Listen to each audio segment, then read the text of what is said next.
لیے جنت کا وعدہ فرمایا وَكُلًّا وَعَدَ اللَّهُ الْحُسْنَى، لیکن کچھ صحابہ ایسے ہیں جن کا نام لے کر کے ہمارے نبی نے فرمایا کہ جنت کے اندر جائیں گے، لہذا ان کو خصوصی فضیلت حاصل ہے۔ تو جو اہل سنت والجماعت ہیں وہ ان تمام صحابہ کے بارے میں بھی گواہی دیتے ہیں کہ وہ جنت کے اندر جائیں گے، کیونکہ ہمارے نبی نے گواہی دی۔ ہمارے نبی نے کیسے گواہی دی؟ اللہ رب العالمین نے آپ کو بتایا، اس لیے ہمارے نبی صلی اللہ علیہ وسلم نے ان کے لیے جنتی ہونے کی بشارت سنائی۔ تو مصنف فرماتے وہ یشہدون بالجنہ لمن شہد لہ رسول اللہ صلی اللہ علیہ وسلم، اور اہل سنت والجماعت سے مراد کون ہیں؟ جو سلف صالحین کے نقش قدم کی پیروی کرتے ہیں، جو توحید اور سنت پر قائم ہیں، قرآن اور حدیث کو صحابہ، تابعین، سلف صالحین کے فہم اور ان کے عقیدے کے مطابق سمجھتے ہیں، وہ اہل سنت والجماعت ہیں۔ ہمارے ملک کے اہل سنت والجماعت نہیں، جو پاؤں سے سر تک بدعت اور خرافات اور شرک کے اندر ڈوبے ہوئے ہیں۔ جب اہل سنت والجماعت کی اصطلاح استعمال کی جاتی ہے، کہی جاتی ہے، تو اس سے وہ لوگ مراد ہوتے ہیں جو صحابہ کے نقش قدم پر ہیں، جو بدعت اور خرافات نہیں کرتے، شرک نہیں کرتے، قرآن و حدیث کو انہی کے فہم کے مطابق سمجھتے ہیں، ان کو اہل سنت والجماعت کہا جاتا ہے۔ یا شارٹ کٹ میں جن کو ہم لوگ اہل حدیث ہیں، سلفی کہتے ہیں، شارٹ کٹ میں آپ سمجھیں وہی مراد ہے اہل سنت والجماعت سے، ٹھیک ہے؟ تو فرماتے ہیں کہ اہل سنت والجماعت جن کے لیے ہمارے نبی صلی اللہ علیہ وسلم نے جنت کی گواہی دی، ان کے لیے وہ بھی جنت کی گواہی دیتے ہیں۔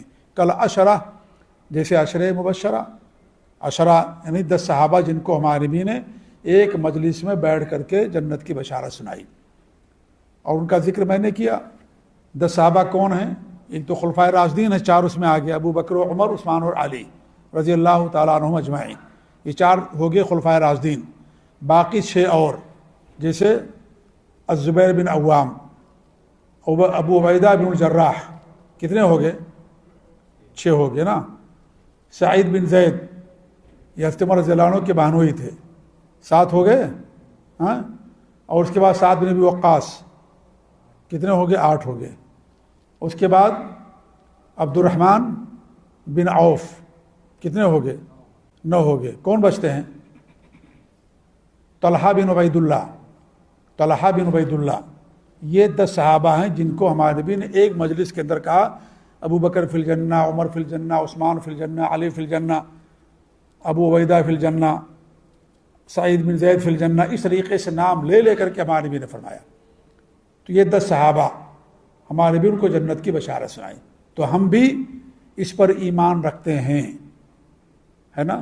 ہم سب کا اس پر ایمان اور عقیدہ ہے، جیسے اللہ پر ایمان ہے، نبی پر ایمان، قرآن پر ایمان، آخرت پر ایمان، قبر کے اندر عذاب اور نعمتوں پر ایمان، جنت پر ایمان، جہنم پر ایمان کہ ساری چیزیں حق ہیں، ایسی اس بات پر بھی ہمارا ایمان ہے کہ یہ بھی حق ہے کہ یہ 10 صحابہ جن کا نام لے کر کے ہمارے نبی نے فرمایا جنت کے اندر جائیں گے۔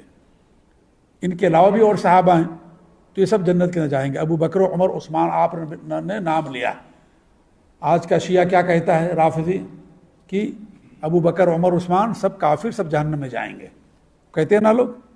آج جنہیں دنیا کا سب سے بڑا ہمدرد مسلمانوں کو مانتے، ایران کو، شیعوں اور رافضیوں کو، ان کا عقیدہ کہ سب کے سب کافر ہو گئے تھے، مرتد ہو گئے تھے، ابو بکر، عمر، عثمان، کوئی مسلمان باقی نہیں بچا تھا۔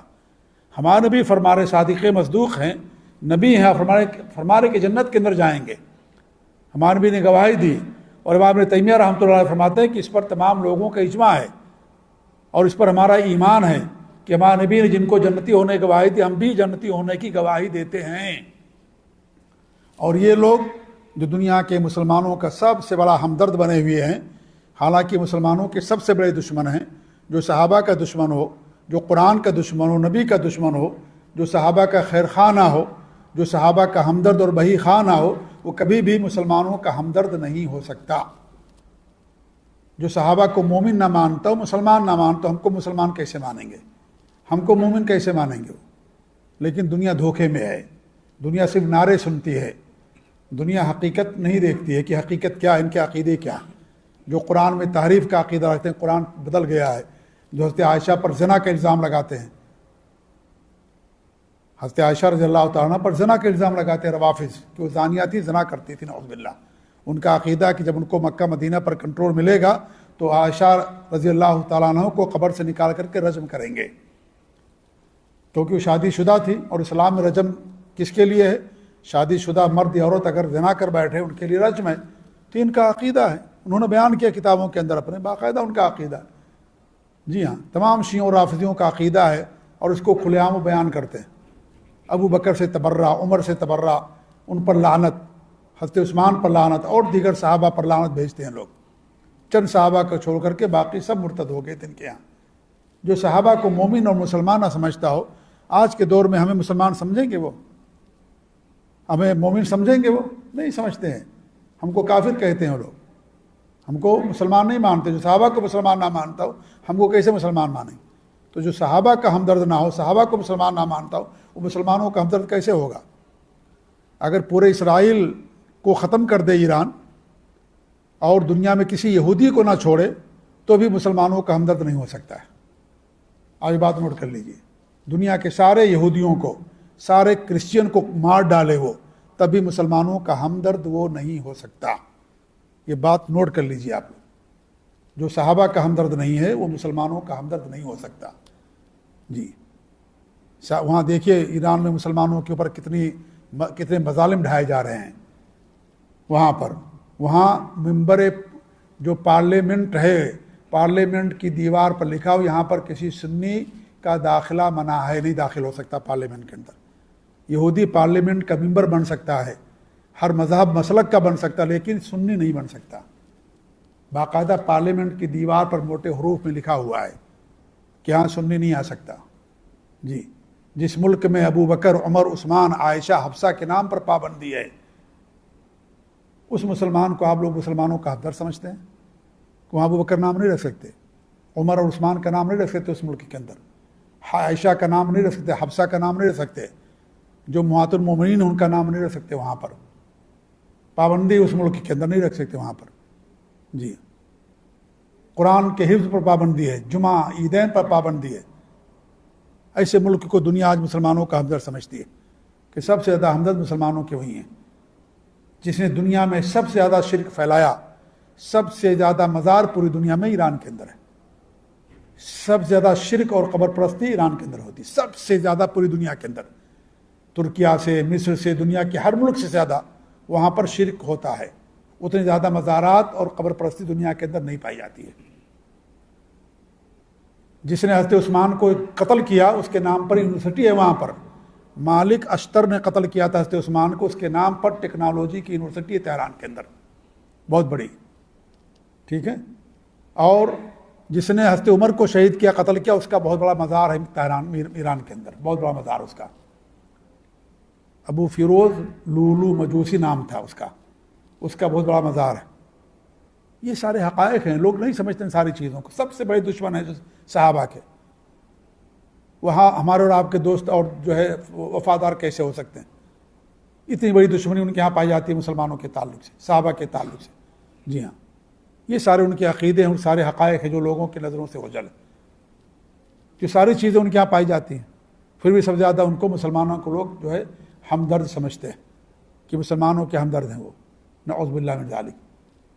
صحابہ کے نام پر پابندی، کہ وہاں صحابہ کا نام نہیں رکھ سکتے، جن کے بارے میں ان کا عقیدہ کہ سب کے سب مرتد ہو گئے تھے، نبی کی وفات کے بعد سب اسلام سے پھر گئے تھے، نعوذ باللہ من ذالک۔ صرف 6-7 صحابہ جن کے بارے میں ان کا ایمان ہے کہ مسلمان تھے، باقی کسی کو نہیں مانتے وہ۔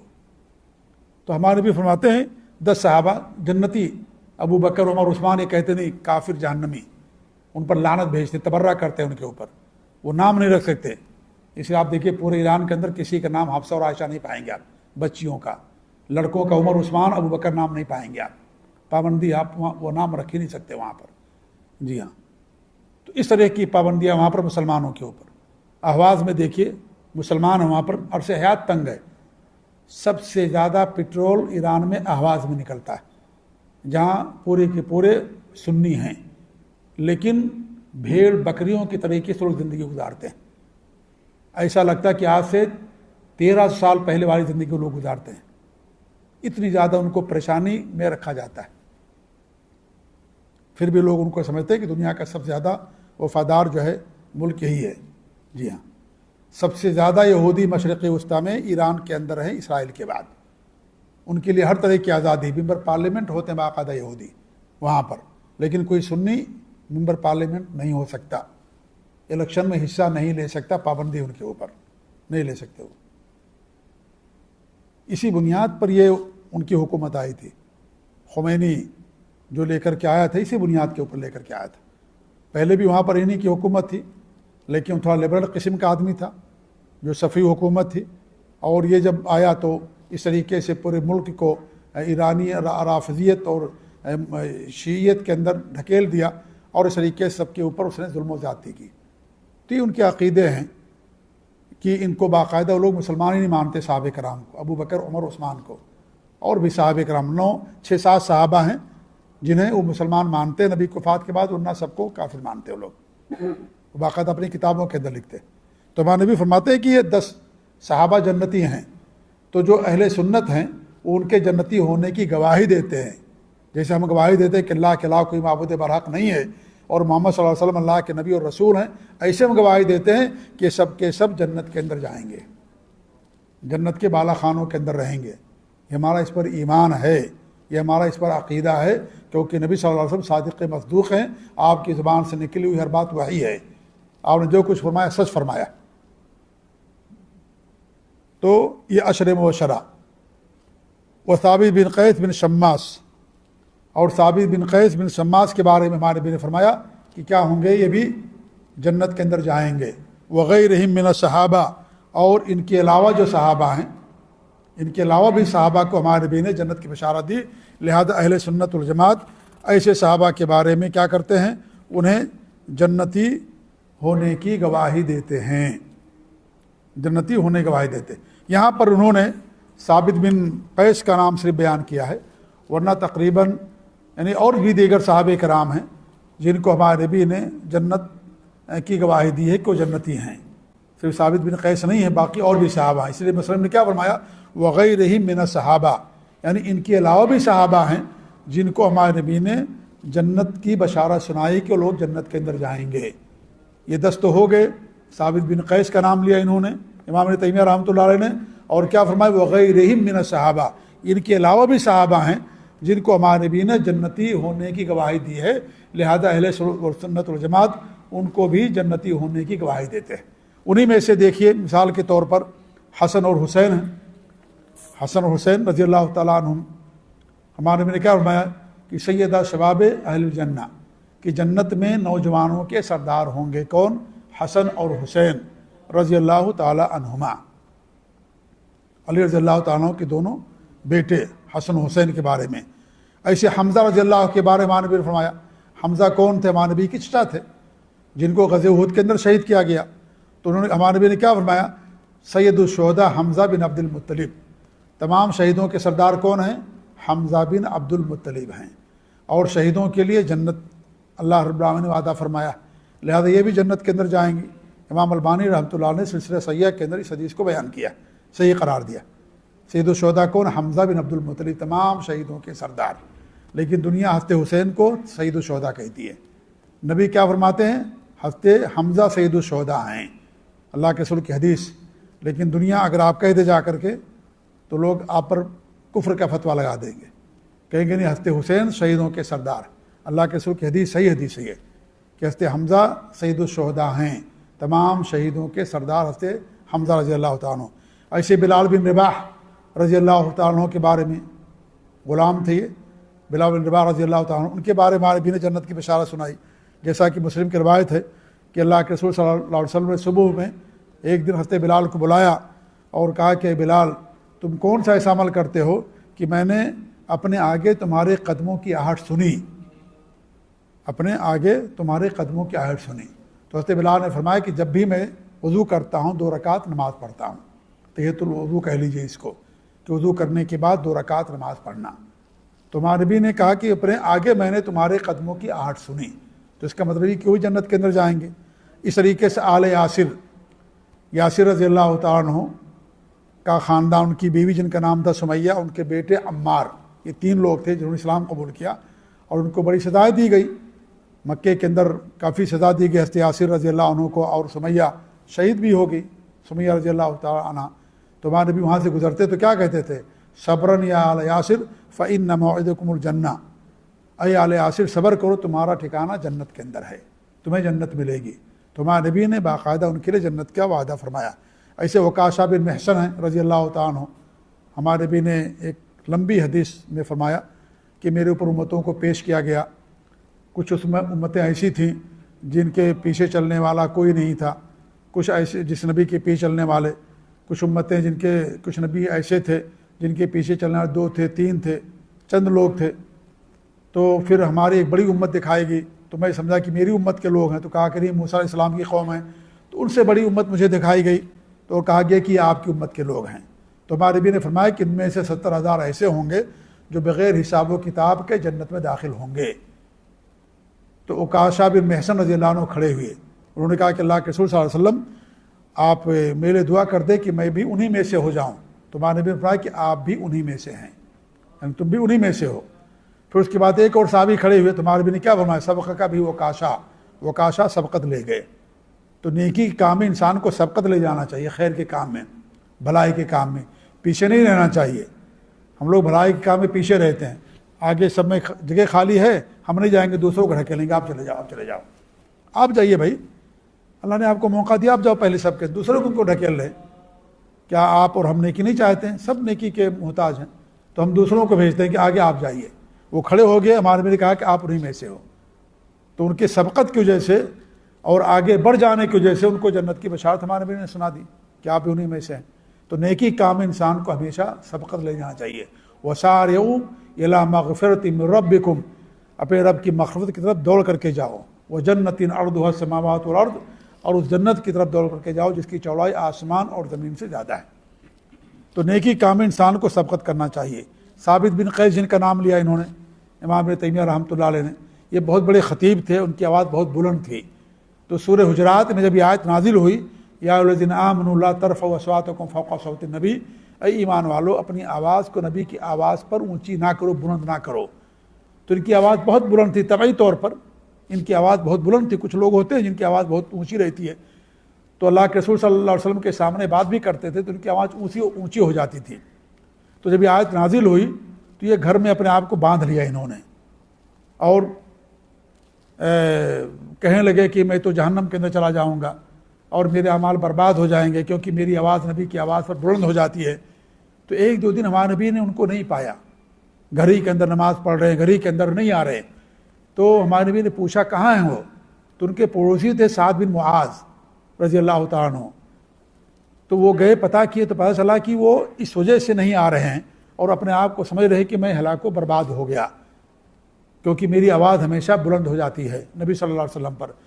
تو آ کر کے انہوں نے خبر دیا، تو ہمارے نبی نے فرمایا کہ نہیں، جا کر ان سے کہہ دو انت لست من اہل النار انت من اہل الجنہ، تم جہنمیوں میں سے نہیں، تم جنتیوں میں سے ہو۔ یہ صحیح بخاری اور صحیح مسلم کی روایت ہے۔ تو اس سے معلوم ہوا کہ ثابت بن قیس رضی اللہ عنہ بھی جنت کے اندر جائیں گے۔ ہمارے نبی نے باقاعدہ ان کا نام لیا۔ اللہ کے رسول کا ان کو خطیب کہا جاتا ہے، خطیب النبی، بڑی آواز ان کی بلند تھی، زوردارہ آواز تھی ان کی، حضرت ثابت بن قیس رضی اللہ تعالیٰ عنہ کی۔ ایسے حارثہ بن سراقہ ایک صحابی ہیں جو غزوہ بدر کے اندر شہید ہوئے۔ تو ان کی والدہ ہمارے نبی کے پاس ان کے بارے میں پوچھنے لگیں، تو ہمارے نبی نے فرمایا کہ ان ابنک اصاب الفردوس الاعلیٰ، تمہارے جو بیٹے ہیں فردوس الاعلیٰ میں ہیں، وہاں پہنچ گئے ہیں۔ یہ بھی بخاری کی روایت ہے۔ ہمارے نبی نے کیسے بتایا؟ ہمارے نبی کو اطلاع دی گئی، ہمارے نبی غیب داں نہیں تھے، غیب نہیں معلوم تھا ہمارے نبی کون جنت کے اندر گیا کون جہنم کے اندر گیا، تو ہمارے نبی کو بتایا گیا، تو ہمارے نبی نے لوگوں کو بتایا۔ ایسے حذیفہ رضی اللہ تعالیٰ عنہ جن کو ہمراز رسول کہا جاتا ہے، ہمارے نبی نے تمام منافقین کے نام انہی کو بتایا تھا، حذیفہ رضی اللہ تعالیٰ عنہ کو۔ اسی لیے جب کوئی جنازہ آتا تھا نبی کو وفات کے بعد تو حضرت عمر رضی اللہ عنہ دیکھتے تھے کہ حضرت حذیفہ جنازے کی نماز پڑھ رہے کہ نہیں پڑھ رہے ہیں، اگر وہ پڑھتے تو پڑھ دیتے، اگر نہیں پڑھتے وہ بھی کھسک لیتے تھے، ان پر جنازے کی نماز نہیں پڑھتے تھے، کیونکہ ہمارے نبی نے حذیفہ رضی اللہ عنہ کو بتا دیا تھا کہ کون کون منافق ہیں۔ جی، تو یہ ان کو ہمراز رسول کہا جاتا، صاحب و سر رسول اللہ صلی اللہ علیہ وسلم کہا جاتا۔ تو غزوہ احزاب کے موقع پر ہمارے نبی نے فرمایا تھا کہ کون ہے جو دشمن کی خبر لے کر کے آئے گا، تو کوئی تیار نہیں ہو رہا تھا، تو ہمارے نبی نے حذیفہ سے کہا قم یا حذیفہ، اے حذیفہ کھڑے ہو جاؤ، اور ہمارے نبی نے کیا فرمایا کہ جو بھی دشمن کی خبر لے کر کے آئے گا جعلہ اللہ معی یوم القیامہ، اللہ تعالیٰ قیامت کے دن اسے میرے ساتھ رکھے گا، قیامت کے دن میرے ساتھ رہے گا۔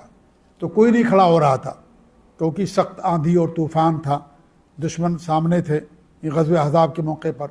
تو ہمارے نبی نے کہا اے حذیفہ کھڑے ہو جاؤ اور جاؤ قوم کی دشمنوں کی خبر لے کر کے آؤ۔ تو حذیفہ رضی اللہ تعالیٰ عنہ گئے اور دشمن کی خبر لے کر کے آئے۔ تو اسے معلوم ہوا کہ ہمارے نبی کے ساتھ ہوں گے جنت میں۔ عمر بن ثابت ایک صحابی ہیں، ان کو اسیرم کے نام سے معروف تھے، یہ بہت بڑے دشمن تھے اسلام کے شروع میں، لیکن غزوہ احد سے پہلے انہوں نے اسلام قبول کیا، غزوہ احد کے دن اسلام قبول کیا انہوں نے، اور غزوے کے اندر شرکت کی، شہید ہو گئے، ایک نماز بھی نہیں پڑھی انہوں نے، اور ہمارے بھی ان کے لیے جنت کی بشارت دی اور کہا کہ وہ انہ لمن اہل الجنہ، وہ جنتیوں میں سے، ایک نماز نہیں پڑھی انہوں نے، اسلام قبول کیا اور گئے جنگ میں شرکت کی اور شہید ہو گئے۔ تو ان کے لیے بھی جنت کی بشارت۔ جعفر بن ابی طالب رضی اللہ تعالیٰ عنہ جو جنگ موتا کے اندر شہید ہوئے تھے، ان کے دونوں بازو کاٹ دیے گئے تھے، تو انہوں نے دانت سے پکڑ رکھا تھا جھنڈے کو۔ حضرت جعفر رضی اللہ تعالیٰ، تین کمانڈر شہید ہوئے تھے، عبداللہ بن رواحہ، زید بن حارثہ اور جعفر بن ابی طالب۔ اس کے بعد خالد بن ولید رضی اللہ عنہ کے ہاتھ میں جب جھنڈا آیا تو وہ پھر مسلمانوں کو وہاں سے نکالنے میں کامیاب ہو گئے تھے، کیونکہ وہ 30,000 تھے اور 3 لاکھ کا مجمع تھا ان کا، 30,000 اور کہاں یہ 3,000 اور 30 لاکھ، 3 لاکھ تھے وہ لوگ، یہ 3,000 کی جماعت تھی صحابہ کی اور وہ 3 لاکھ تھے، اور یہ بھیڑ پڑے تھے ان سے جنگ کرنے کے لیے۔ تو خالد بن ولید رضی اللہ تعالیٰ عنہ ان کو پھر نرغے میں سے نکال کر، مطلب اس میں سے جنگ میں سے نکالنے میں ان کو کامیابی مل گئی تھی۔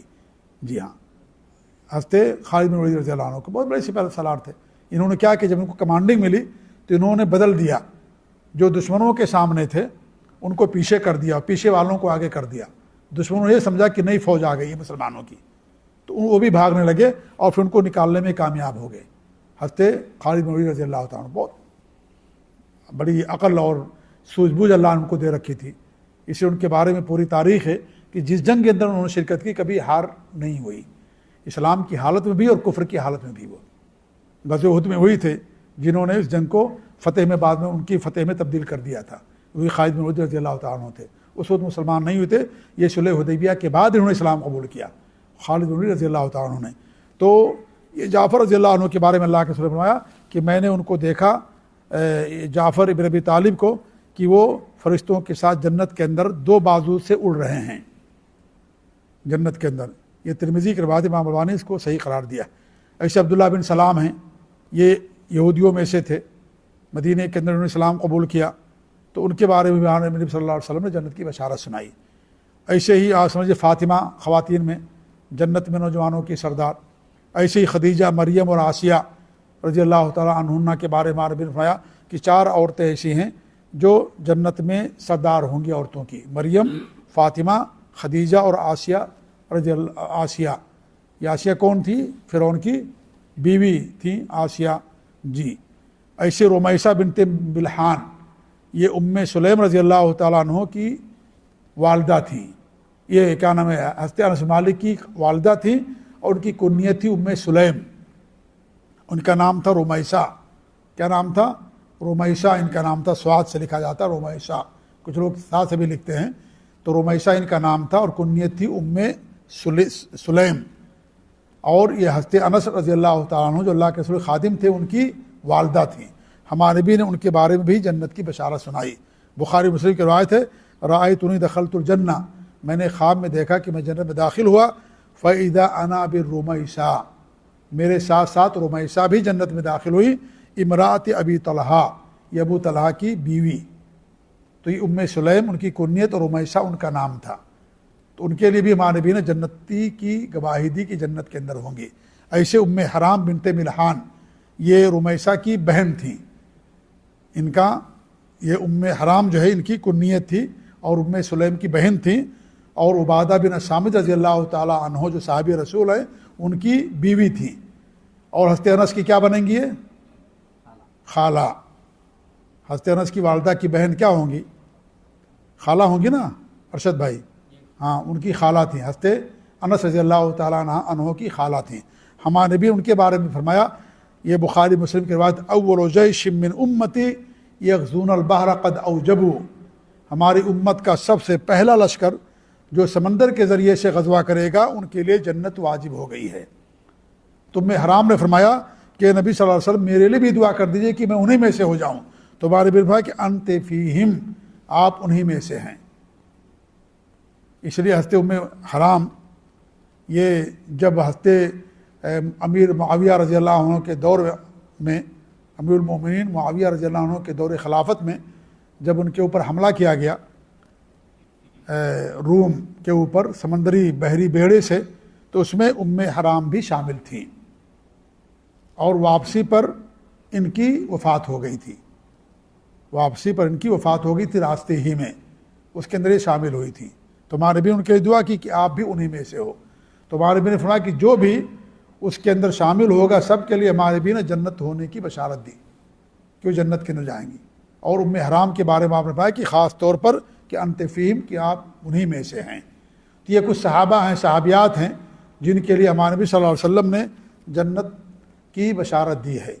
اور جنت کی شہادت دو طرح کی قرآن و حدیث کے اندر آئی ہوئی ہے، ایک تو نام کے ساتھ، تو جن کا نام کے ساتھ ہے وہ نام کے ساتھ ایمان رکھتے ہیں، اور کچھ ایسے ہیں جو وصف کے ساتھ ہیں، وصف کے ساتھ، یعنی کہ جو یہ عمل کرے گا وہ جنت کے اندر جائے گا، تو ان کے بارے میں ہمارا یہ ایمان ہے کہ جو وہ کرے گا جنت کے اندر جائے گا، وصف کے ساتھ، نام کے ساتھ نہیں بیان کیا جائے گا۔ جیسے قرآن میں اللہ نے فرمایا جو ایمان لائے نیک عمل کیا وہ جنت کے اندر جائیں گے، تو ہم یہ کہتے ہیں جو ایمان لائے نیک عمل کیا جنت کے اندر جائیں گے۔ اللہ کے رسول نے فرمایا کہ جو جس نے کہا کہ لا الہ الا اللہ اور اس کے مطابق عمل کیا، اس کے تقاضوں کے مطابق وہ جنت کے اندر داخل ہوگا۔ تو اس طریقے سے عمومی طور پر نیکی کے ساتھ وصف کے ساتھ بیان کرنا، یہ بھی لیکن بغیر نام کے، ٹھیک ہے، تو اس طرح کی بھی شہادت ہمارے نبی نے فرمائی ہے۔ تو ایک تو نام کے ساتھ آپ نے فرمایا، اور ایک اس طریقے سے آپ نے وصف کے ساتھ فرمایا کہ جو ایمان لائے نیک عمل کریں گے ان کے لیے جنت ہے، ٹھیک ہے۔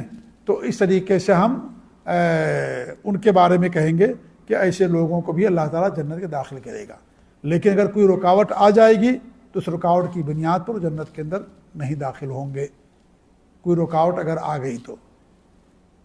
جیسے اللہ کے صرف کہ من فارق الروح جسدہ، جس آدمی کے جسم سے اس کی روح الگ ہو جائے اور وہ تین چیزوں سے کیا ہو، بری ہو، تو اس کے لیے جنت ہمارے بھی نے فرمایا، اس کے اندر کبر نہ ہو، اس کے اندر خیانت نہ ہو، ایک چیز اور ہمارے بھی نے فرمائی، تو ہمارے بھی فرماتے ہیں کہ اس کے لیے جنت ہے۔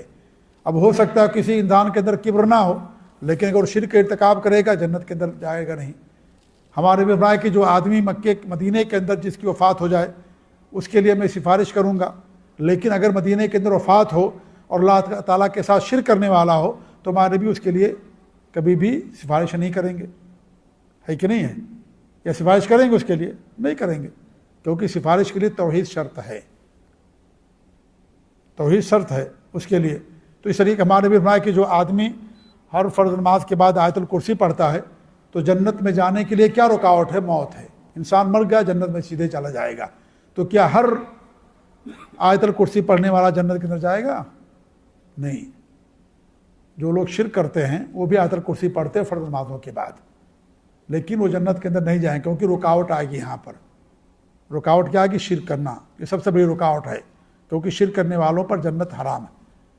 تو وصف کے ساتھ جو بیان کیا گیا ہے ان کے بارے میں ہمارا ایمان ہے کہ وہ خوبی جن کے اندر پائے گی جنت کے اندر جائیں گے، بشرطے کہ توحید خالص پر ان کی وفات ہو، شرک سے بیزاری ان کی ہو، شرک نہ کیا ہو، تو ایسے لوگ جنت کے اندر جائیں گے، چاہے پہلے جائیں چاہے بعد میں جائیں، لیکن وہ ضرور جنت کے اندر جائیں گے۔ لیکن اگر انہوں نے شرک کیا ہوگا، شرک پر ان کی وفات ہوئی ہوگی، تو ایسے لوگ کبھی جنت کے اندر نہیں جائیں گے۔ تو یہ بھی اہل سنت والجماعت کا سلف صالحین کی جو عقیدے اور منہج پر قائم ہے، یہ ان کا ایمان اور عقیدہ ہے کہ جن کے بارے میں ہمارے نبی نے جنتی ہونے کی بشارت سنائی یا جنت کی گواہی دی، ان کے بارے میں بھی نام کے ساتھ جنت کی بشارت دیتے ہیں کہ یہ فلاں فلاں جنت کے اندر جائیں گے۔